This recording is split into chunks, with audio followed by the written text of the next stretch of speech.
This is Gerardo Del Real with Resource Stock Digest. Joining me once again is the VP of Exploration for Q2 Metals, Mr. Neil McCallum. Neil, interesting times. How are you today, sir? Really good, thanks. Yeah. Well, let's get right into it. The first question that I know is on every shareholder's mind, including mine, is how are hmm things in the field? I know that the company waited, all winter, crunched a lot of data, was chomping at the bit to get in the field. You did so for a few days. We'll talk about some of the exciting results that came out of that. But, obviously there was a work stoppage just for safety reasons due to the fires in the region. Can you provide us with just a brief update there and how ready the team is to go once you get the green light?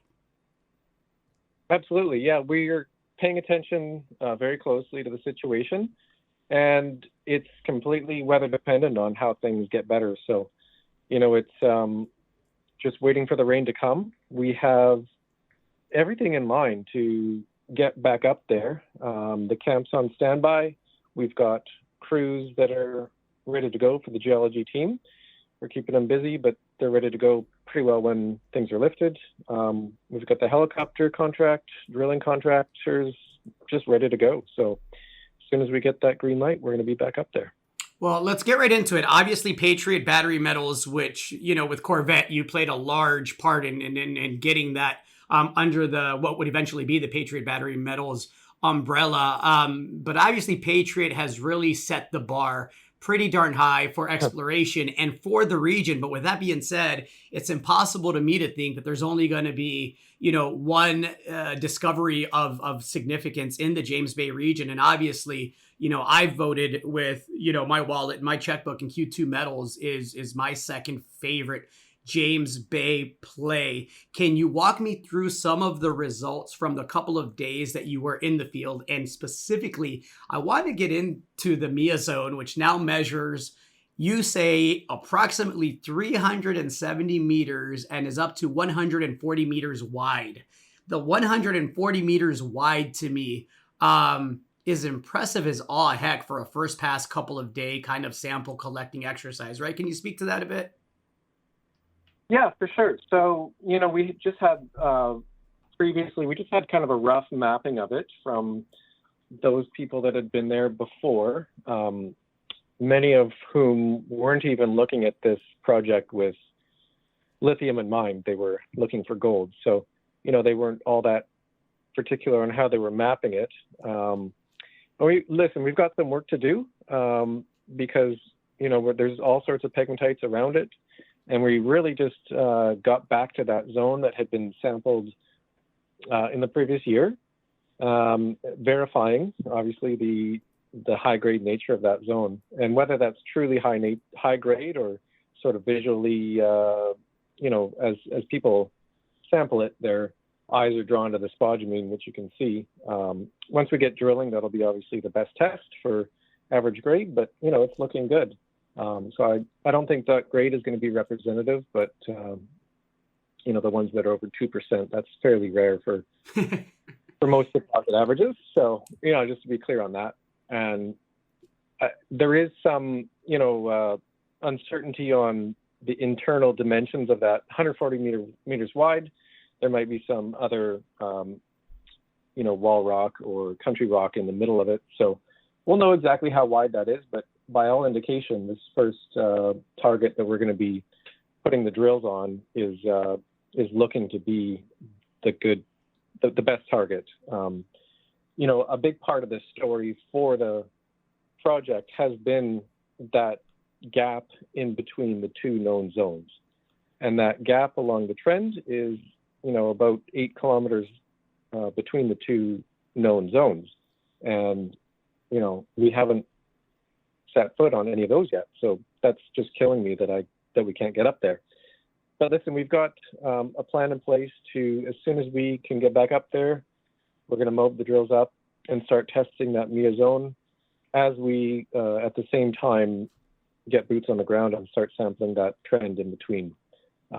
It gave me a lot more confidence to see how things were up there and to confirm the dimensions of that one Mia zone. And just to be clear, Neil, as far as drilling contractors and the drills and the staff necessary to operate those drills, my understanding and in speaking with Alicia a bit ago is that everything is a go as soon as you all get the green light. Everything is in position. You haven't lost any staff. You and I chatted a bit off air, but it's my understanding that the staff is ready. The staff is eager. The drills are ready to turn. And it's really just a matter of Mother Nature cooperating. Is that accurate? Yep, that's right. Yep. Like if we get up there in the next couple of weeks, we're going to be, not that far off our target for the summer. We're going to be, making sure that we're doing as efficient of a job as possible while keeping those drills turning, because I think that's really going to be unlocking the most value, is to get the drills turning and, put out some of the results from that. Excellent. So Yep. No. That's exactly what I wanted to confirm. Again, just as a shareholder, I know that, there's a worry there that if the camp's not in place, if the team's not in place, and if the drills aren't ready, that a green light may still mean, a couple of months before you're actually able to get out there and do the meaningful work that you need to do. That does not sound like it's the case in this situation. No. Yeah, we were well ahead of the game in terms of getting those contracts signed, and as soon as we had the funds. So, yep, they've been ready and waiting to go, and they'll remain waiting until we're ready to go. Excellent. Now I'm going to ask you to take your Q2 hat off and put on your Darouge geological hat on. And obviously, you and Darouge had a large part to play in Corvette, winding up with what is now Patriot Battery Metals. We're all, as shareholders, as pretty substantial shareholders, excited for the maiden resource estimate that's to come. If you want to comment on that, I would love a comment on that, but I really would love your comment about the exploration upside that still exists at Corvette, because, you have people like myself that have an interest in seeing at least 100 million tons, of what I call a sneak peek in the initial mineral resource estimate.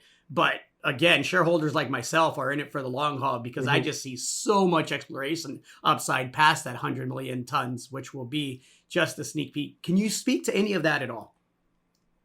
Oh yeah, for sure. Well, we'll just wait for that resource estimate to come out. But I'll speak to the exploration potential that's left on that project. I think that it goes without saying that, I think some people like Blair have commented that, we've got CV5 and there might be others of that scale even on the project. With the fact that there's, all those other zones, CV 8, 12, 9, 10, 4, and then obviously 13 we're testing out now. There's just so much more to go in between, and those other zones, they have less bedrock exposure. So without drill testing those, we're not going to know what the strike length is, what the depth extent is. So even though they might not look as attractive as the giant CV5 outcrop that, is quite striking. If you go to the website, I'm sure that's highlighted on Patriot's webpage, because it's quite stunning to see. It might be that those other projects are just as good, but they just need to be drill tested. So I guess the company is focusing on resource building, which is fine. I think that I think there's a great number of additional resources that could be developed through drilling on that project alone outside of CV5. So I just can't wait to see what that looks like. I can't either. And I got to say, Neil, in, the little time that I've known you, when we initially started talking, Patriot and Q2 and a few other companies and a few other names. And, I pivoted back to the Corvette conversation. You were rather conservative. And so to hear you kind of give it, that approval with that enthusiasm, to me is exciting as a shareholder. And on the Q2 side, I can't wait for you guys to get back in the field. I can't wait for you to follow up the exploration program with the drill bit and see what the second half of this year has in store. Anything to add to that, Neil? No, I think you're right. I'm typically a fairly conservative guy, but what has come from CV5 is just like constantly surprised in a good way. And I hope that continues with Q2 as well. I hope so as well. Appreciate the time, Neil. Looking forward to having you back on. Fingers crossed that Mother Nature cooperates here in relatively short order. Yeah, exactly. Me too. All Yep. right. Cheers, Neil. Thank you. Okay. Yeah. Bye. Hey everybody, Gerardo Del Real here. If you're enjoying the content that you just saw, you can let us know in 3 simple steps. Hit the like button, hit the subscribe button, and please share across your network and on social media. Take care, everybody.